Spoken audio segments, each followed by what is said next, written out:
My name is Martha Edura Dorman DeVault. I was born on October 14th, 1940 at the Elizabeth Hospital in Prairie Grove, Arkansas.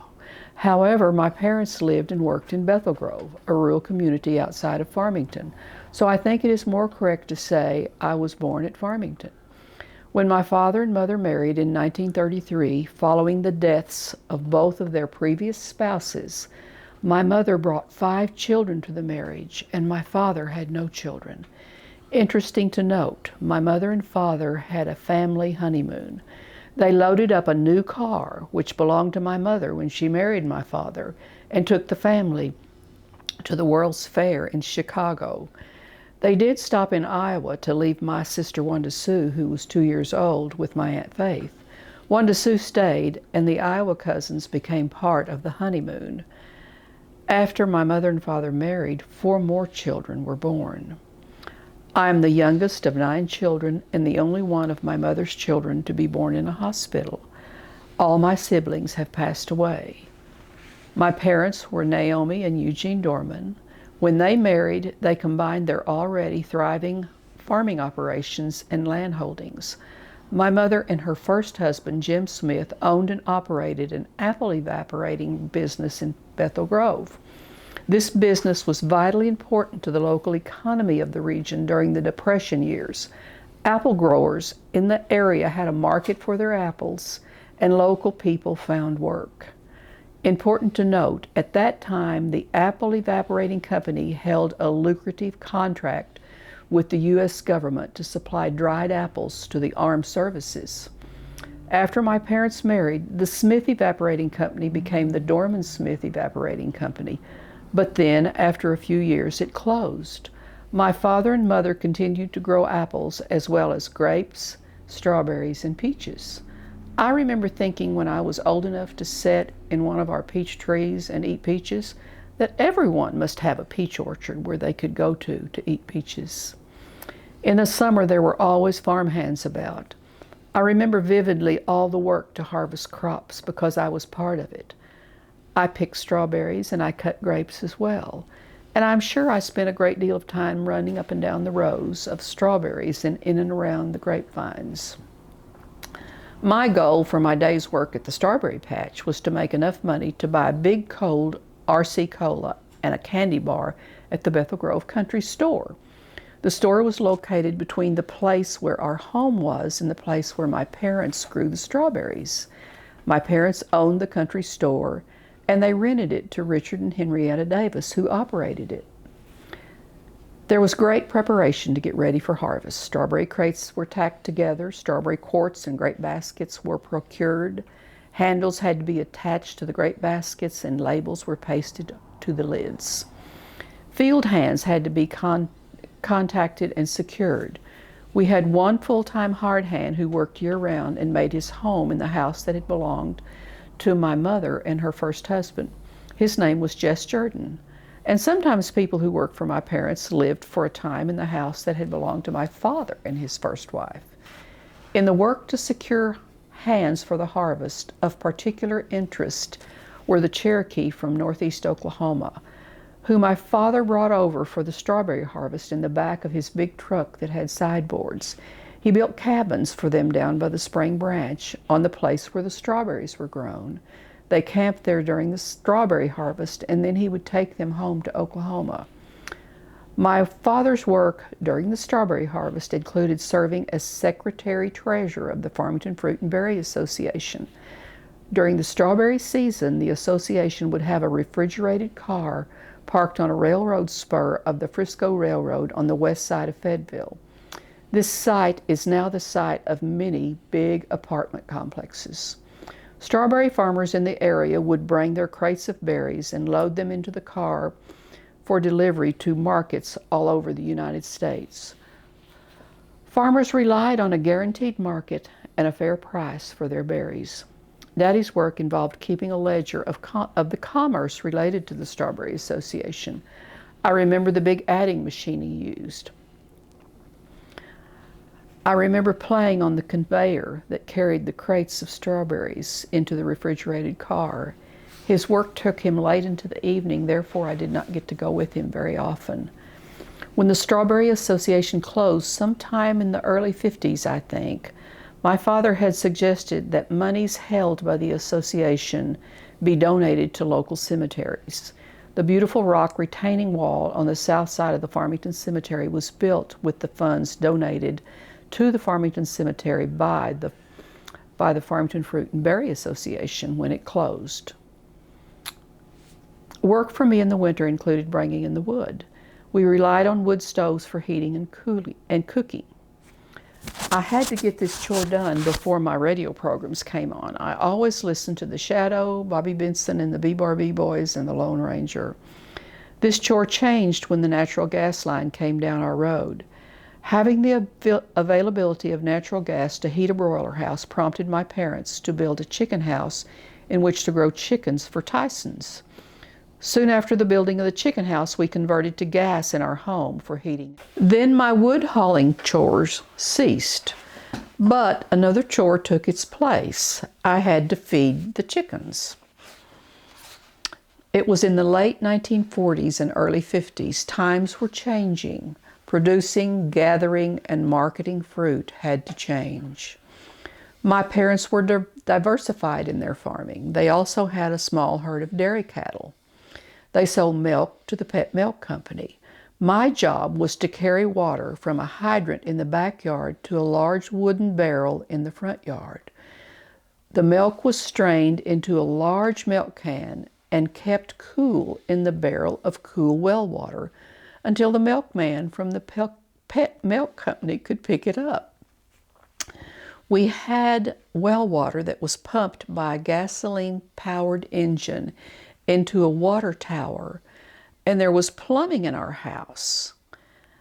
There was a hydrant in the backyard and one at the horse trough, but not one in the front yard, so I had to carry the water. I also rode the combine that was used to harvest the oats that would later be ground to feed the milk cows. My job was to tie the sacks of oats and kick them off the combine into the field. I did this as a teenager after my brother Herbert went to the Navy. David Warren, my sibling just 2 years older than me, had passed away when he was 2, just before I was born, the fall of 1940. So Herbert Eugene was 4 years older than me, and he was my closest sibling, and I did indeed feel the closest to him. I didn't mind the work on the combine. My father was always patient with me when I fouled up. He would stop the tractor to take care of a particular problem occurring on my end of the operation, and then get back on his tractor and proceed on. My family in my girlhood home included my grandmother, Ella Arkansas Cohey Dorman. She was born 2 years after the end of the Civil War. She possessed a treasure trove of history about this area and her late husband's English ancestry. She was born in the Illinois Chapel community and later lived and raised her own family in Walnut Grove. She was a constant in my life and a great help to all of us. I still remember the stories she told and her excellent homemade egg noodles. She taught me to crochet. I have a beautiful crocheted tablecloth that she made for me. She passed away in 1959. My girlhood home was a beautiful 2-story house designed and built by my father. There was a time after my brother Herbert went to the Navy that I had a choice of 3 bedrooms upstairs.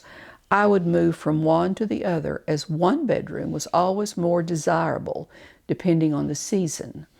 There was a storeroom upstairs and housed past relics and memorabilia of my parents, and even relics from their first spouses. I spent many long hours going back into the past as I carefully examined all that was stored there.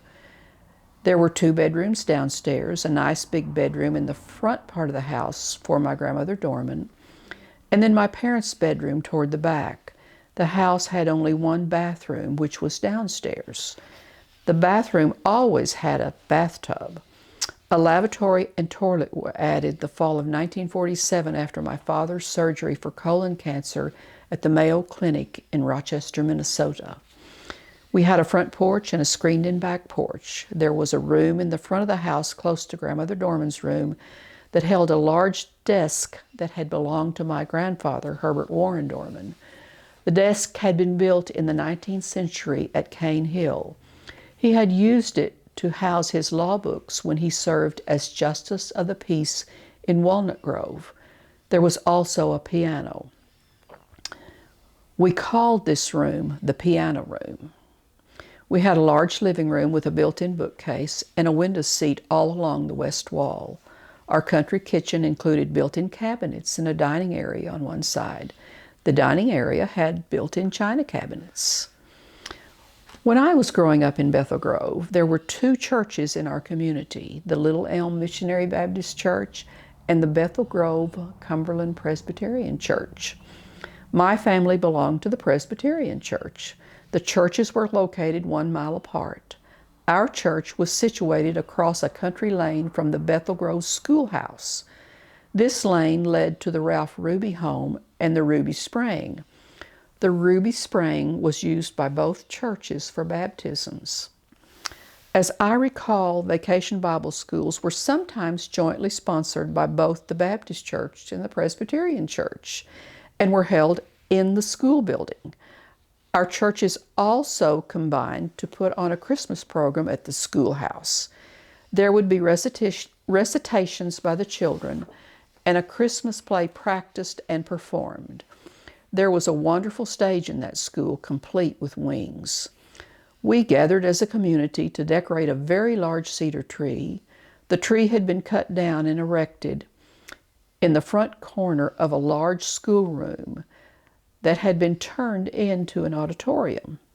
Christmas goodie bags were prepared to hand out to every child in the community and would be handed out by Santa Claus at this community Christmas tree. The names of all the children in the community were attached to the bags, so if some children could not attend, the bags were delivered to them.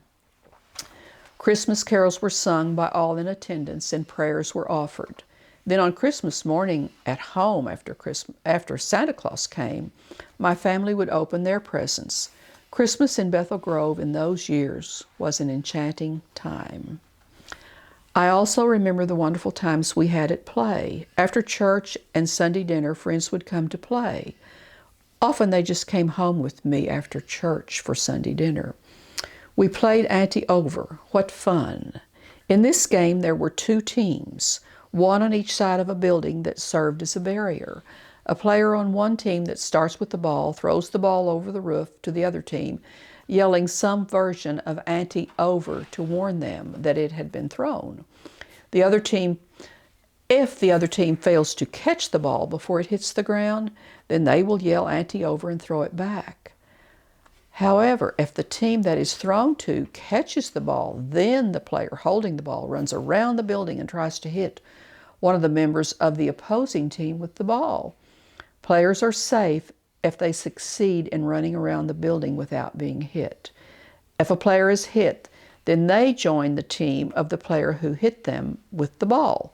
Gameplay continues until one team has all the players or there's just one left. The game can be adapted. Children learn and practice adaptations in their play. We played this at home and at school. Favorite indoor games at home included Monopoly, Chinese checkers, and pick-up sticks. My favorite game was Authors. In that game, we learned the notable authors of the world and some of their works. We had a ping pong set, and our large dining room table was quickly turned into a ping pong table. The ping pong balls would be flying all over the kitchen. During the summer, we swam in the Illinois River. The river was just 2 miles west of our home, and the swimming hole was below the big steel bridge that spanned the river. After I learned to swim and drive a car, and before I had a driver's license, Mother would let me take the car and drive to the swimming hole.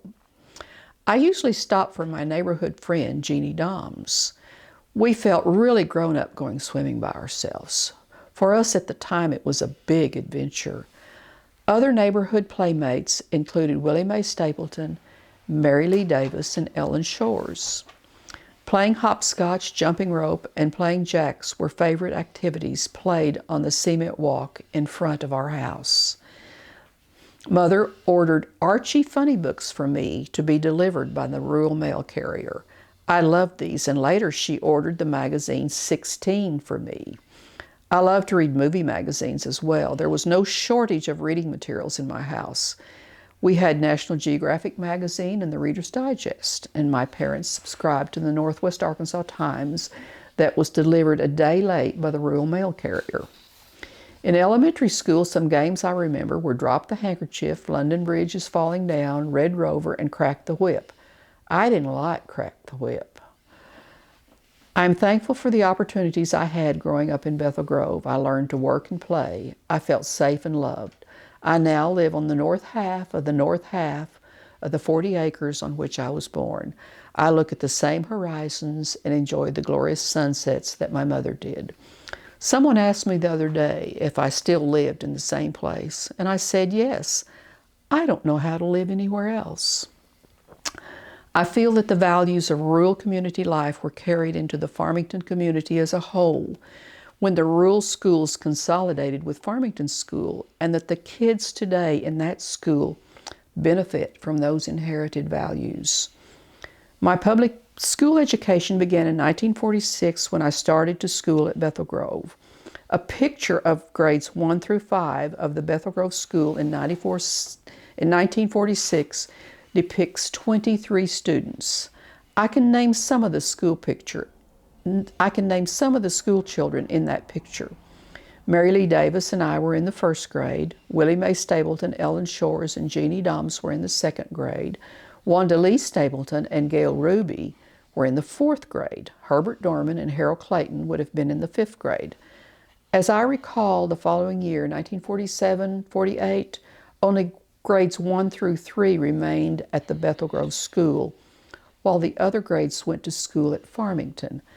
I then went to second grade at Bethel Grove. Lena Bell Beckett was my teacher. The 1948-49 school year saw the Bethel Grove School completely closed, and I began school at Farmington in the third grade. That same school year, my father set out to get the required enumeration for the Farmington School District to save the school from consolidation with Fayetteville. Farmington schools had been informed by the state that unless they could come up with the required enumeration, they would have to consolidate with Fayetteville. Through my father's work going house to house throughout the Farmington School District, the required enumeration was met. His work took him not only in the city of Farmington, but also the rural communities of Bethel Grove, Highland, White Rock, Savoy, and Walnut Grove, whose schools recently consolidated with Farmington. All through this process, there was much talk in my home about the progress of the work and great rejoicing when the required enumeration to keep the school was met and certified. However, again in the late 60s and early 70s, Farmington school consolidation came up again, this time due to financial problems and some sentiment in the community that favored consolidation. And again, members of my family, along with many others in the community, sought to solve the financial problems and worked in favor of keeping the school. Once again, the school remained. It is now one of the best schools of its size in the state, with a newly completed high school complex that opened for the 2017-18 school year. In the near future, the complex will be complete, which will include everything high school students need. There were 179 in the graduating class in 2017 at Farmington High School. When I graduated from Farmington High in 1958, there were 7. I have fond memories of my school days. I loved school, I loved my friends, and for the most part, applied myself well to my studies. I have no doubt that I was a better student in elementary school than in junior high and high school. Teenage social life and basketball became my focus. My basketball coach, Leon Beatty, remarked to me one day, "Dorman, you are well coordinated. You just don't coordinate fast enough." However, when I was a sophomore, I was on the main string of the senior high basketball team. I remember I was very involved in the life of Farmington High School. I fit in and encouraged others to fit in and be involved as well. My teachers were terrific. Hazel Penn was my favorite. Her son Ernie is the mayor of Farmington and the president of the local bank. My love, respect, and admiration for Mrs. Penn is now easily transferred to her son Ernie. When 29 years of age, I enrolled in the University of Arkansas. At that time, I had a family which included my late husband, Jim DeVault, and two daughters, Lisa and Donna. I graduated first in 1973 with the Bachelor of Science in Education, and then again in 1983 with a master's degree in education. My master's work included an emphasis in reading, which qualified me for an Arkansas State K-12 Reading Specialist certificate. My teaching career started in third grade at Greenland Schools, and then I transferred to Prairie Grove, where I taught second, third, and fourth grades and worked also as a reading specialist until I retired in 2003. I loved learning and I loved school. I'm lucky for the opportunities I had in this regard, and I'm also lucky to have been born into a family that loved me, cared for me, and taught me to work. And I still love to learn and be involved in life, my family, and the world in which I live.